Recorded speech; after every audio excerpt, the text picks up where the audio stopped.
eventually comes, or the daughter of the mother of Musa, Musa's sister, she comes to Fir'aun's castle, and look at the way that she deals with the situation. She comes in and she says, I'm here to basically suggest something to the majestic Fir'aun. And Fir'aun, of course, he's arrogant and whatnot, so he wants to make sure that everybody treats him in that way. So Fir'aun, Musa's sister, she comes to Fir'aun and comes to the palace, and she says, I have a suggestion for you. I know this woman, she may be able to help, she may be able to feed the baby that you found. And so they come and they try, and Musa, as soon as he sees the woman who's actually his real mother, Musa's happy and he actually drinks the milk. And so subhanAllah, when Allah subhanahu wa ta'ala commanded Musa's mother, make sure you feed him quickly and then throw him into the water, she did not say, okay, I'll just throw him into the water, I won't feed him. Or no, she completely fulfilled the command of Allah subhanahu wa ta'ala. And imagine, the command of Allah subhanahu wa ta'ala is very clear to us and is very concise, and we should implement it with that level of precision, my brother, my sister, with that level of precision as well. Because imagine if she didn't feed the baby Allah subhanahu wa ta'ala knows best, but perhaps he would not have been able to recognize the milk of his mother. So one of the reasons why he did recognize the milk of the mother, and he drank from the milk, was because he is actually, he was fed by his mother, and he felt the beauty and that unification with his mother again. And here Allah subhanahu wa ta'ala brings Musa and brings Musa's mother together again, as he promised. And imagine this, subhanAllah, Fir'aun now, he's a little bit skeptical, so he asks the lady, how come he accepts your milk? And then the daughter or the mother, she responds, well, that's the way it is with all the children. I have this gift where I can basically give breast milk to any child, and then the child would accept. And so she managed to get away with it, alhamdulillah. And at the same time, Musa or Fir'aun says, but what brought you here in the first place? They say, well, we are poor, we have limited financial resources, and we're here to honor the king and to serve the king and make some money on the side if possible. And so, or honor Fir'aun and then make some money on the side if possible, subhanAllah. And this is very, very interesting, very, very interesting. Because what happens now is Fir'aun, he becomes the caretaker, subhanAllah, of Musa, but at the same time, Musa becomes, again, united with his mother. And his mother gets to basically come into the palace on a regular, day-to-day basis to basically breastfeed her son. And she would basically be also his caretaker, his direct, maintainer as well. So imagine, subhanAllah, Musa gets to grow up where? He gets to grow up in the palace of Fir'aun. He gets to grow up in the best place. He gets to experience real freedom. Because who is he going to be living with? He's going to be living with Fir'aun and living with Fir'aun's wife. And at the same time, his mother, as some of the narrations, would actually eventually, for some parts at least of his development, live on site, so to be near and dear to him and close to him, subhanAllah. And her presence there is necessary because the bond that develops becomes very instrumental. And the wife of Fir'aun, she wants to make sure Musa is in the best of states. Whatever makes him happy makes her happy. So she wants to preserve and nourish the relationship that Musa has with the woman that is breastfeeding him, who's actually his real mother. But look at the wisdom of Allah subhanahu wa ta'ala here manifesting itself once again. In order for Musa to be a leader, in order for Musa to save Banu Israel, in order for Musa to develop the leadership qualities that are necessary to take the Banu Israel out of slavery, he needs to develop far away from the regular places where the Banu Israel are living in. He needs to develop in an environment that is going to cultivate him. Because what's going to happen when he lives in the palace? He's going to have access to the best teachers. He's going to have access to the best knowledge. He's going to wear the best clothes. He's going to experience the real meaning of being pampered. So he's going to be pampered completely, subhanAllah. And that is going to affect a part of his development. And that is going to be very, very important in his development as well. We are going to have a break, inshaAllah, and resume after the break. Barakallahu feekum. Wassalamu alaikum wa rahmatullahi wa barakatuh. لقد كان في قصصهم عبرة لأولي الألباب. Huda TV's social media sites are the best way to contact us from anywhere around the world. Stay connected with Huda TV's latest news and programs through Facebook, Twitter, Google+, YouTube, Skype, and Instagram. It's fast and easy. Stay up to date with your favorite shows and scholars today.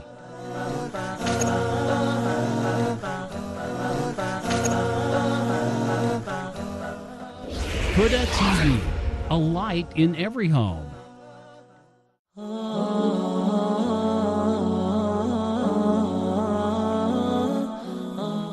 Since pilgrimage is the fifth pillar of Islam, and since that it is only mandatory upon those who can afford it, and only once in their lifetime, we realize that many Muslims know very little about Hajj. We put together a new program in order to educate the viewers about everything about the history of Hajj. Who built the Kaaba? How was it built? And everything about the blessed water of Zamzam, how was it gushed forth? And who amongst the prophets came to perform Hajj? And how people used to perform Hajj before Islam and before Prophet Muhammad, peace be upon him, was sent. In order to learn all of that and more, please join me in our new program, The History of Hajj.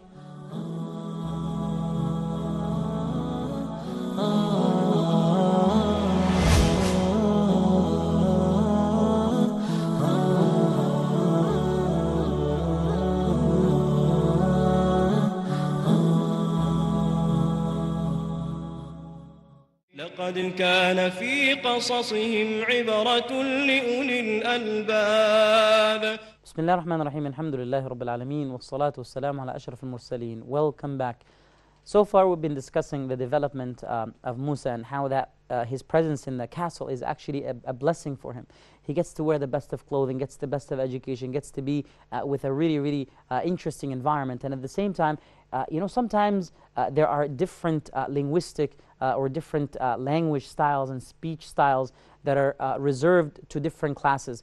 For example, people of a lower stratum in society will speak in a very different manner from the way that people in the higher ups of society will speak. And so here he is going to basically learn the communication style, learn the ins and outs of the management style of Fir'aun. He's going to get very close with Fir'aun's management and the people that are around him. So here he is going to learn how things are on the inside. When you see something very powerful from afar, there's very limited contact with it, and because you have very limited contact with it, and especially if you're oppressed, you're going to always look at it as, oh, how amazing is this power and this control. And Fir'aun always instilled in his people this sense of awe towards him. So they would be at awe with him and look at his majesty, look at his palace, look at the way he's living. But Musa doesn't grow up in that kind of environment. He doesn't grow up with that instilled in him. He grows up in the house. So he gets to know Fir'aun's wife on a personal level.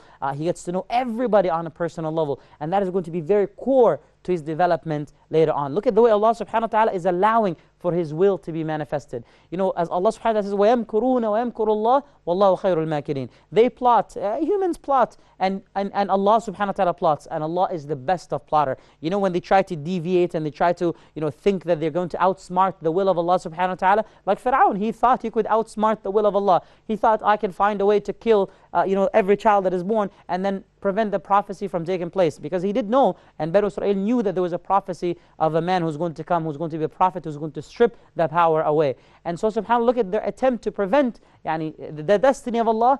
The attempt itself becomes a manifestation of the fate that is again set about, and the destiny that is willed by Allah subhanahu wa ta'ala.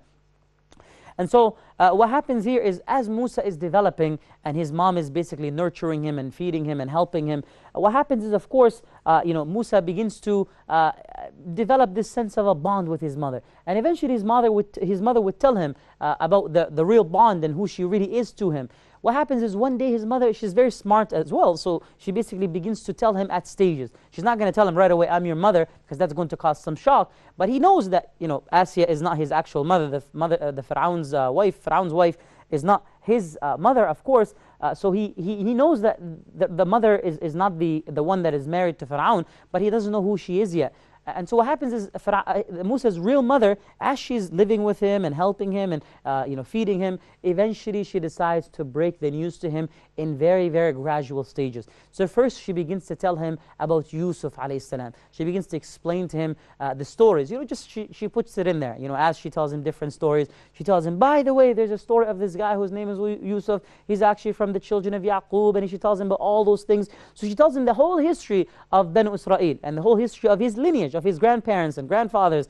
But she does not tell him that he's part of that lineage yet. So she instills in him that awe. And why does she begin with Yusuf? Because she knows that if she begins with Yusuf, Yusuf is a figure that is respected by the Egyptians and by Banu Israel. So, the fact that she's saying the story is not going to raise skepticism, or, it's not going to allow for Fir'aun to grow wary. There's not going to be any problems with that. And then she's slowly building this, rapport with him that would eventually lead to her telling him, and by the way, one after another, three, 4, 5, she's telling him different stories, and eventually she tells him, and by the way, you are actually from this lineage. And then he's like, he begins to, be very, very amazed, and he begins to realize, hold on a second, so I'm not actually from the Egyptians, I'm actually from Banu Israel. And eventually she sees that he's really interested, and she's gone to trust him, and he trusts her, and he's not divulging any information to anybody else. She breaks the news to him, and she tells him the news that you are actually my son. Can you imagine how happy he is when he finally meets his mother, and he realizes, subhanAllah, that all along the woman that's been nurturing him, the woman that's been taking care of him, she's actually his mother. And now imagine the lesson that he learns here. Imagine how, subhanAllah, he realizes that Allah subhanahu wa ta'ala has been taking care of him this whole time, that he was this close to being killed, that he was thrown into the river, and Allah saved him. So this instills in him a sense of humility, a sense of respect and admiration and love towards Allah subhanahu wa ta'ala. And here he begins to basically be in a choice where he has to figure out, what am I? He has an identity crisis now. Can you imagine the identity crisis that he's facing? He's living in the palace of Fir'aun, but he happens to be from Banu Israel. He happens to be one of the people that the Fir'aun himself is trying to kill, one of the children that should have been killed, subhanAllah. So can you imagine now how he's going to try his best to hold back his emotions, hold back his desire for retaliation and revenge, and how he's going to really, really struggle to figure out, am I like an Egyptian or am I from Banu Israel? I am from Banu Israel, but I'm still living like an Egyptian. I'm living in the Egyptians, in the leader of the Egyptians' palace. It's going to cause a little bit of a, imagine an identity crisis. And some of us, subhanAllah, face this identity crisis on several levels. For example, imagine living in a part of the world that is not predominantly Muslim. There's a lot of cultural practices and people that you will meet that will have very, very different beliefs than the ones we do have as Muslims. And imagine living in a place like that, or imagine growing up in a family that is not even Muslim, or imagine being in an institution or an environment where you're faced with that difficult question, like, where do I stay? Where do I reside? How do I balance my affiliations and being good to the people that are around me and returning the good, but at the same time holding on to my identity? So we see, subhanAllah, Musa alayhi salam is also taught by Allah subhanahu wa ta'ala some of the steps that are required to have that and strike that balance between the two. And so what happens? Musa alayhi salam begins to, once in a while he would leave the palace and he would go to the quarters where Banu Israel are living, and he would begin to see them, and he would begin to look at them and try to learn from them and try to see the way that they're living. Imagine he's living in the best of the best, and now he's going to the place of the minority, the place where the people are oppressed, but he knows that those are his people as well. So in his heart he has an affinity towards them. He really loves them, and he really, really wants to help. And so subhanAllah, he comes across a very interesting situations. وَلَمَّا بَلَغَ أَشُدَّهُ وَاسْتَوَى آتَيْنَاهُ حُكْمًا وَعِلْمًا. Allah subhanahu wa ta'ala says, when he grew older, after a couple of years, وَلَمَّا بَلَغَ أَشُدَّهُ, when he finally became a young, youthful man, he achieved strength. أَشُدَّهُ وَاسْتَوَى.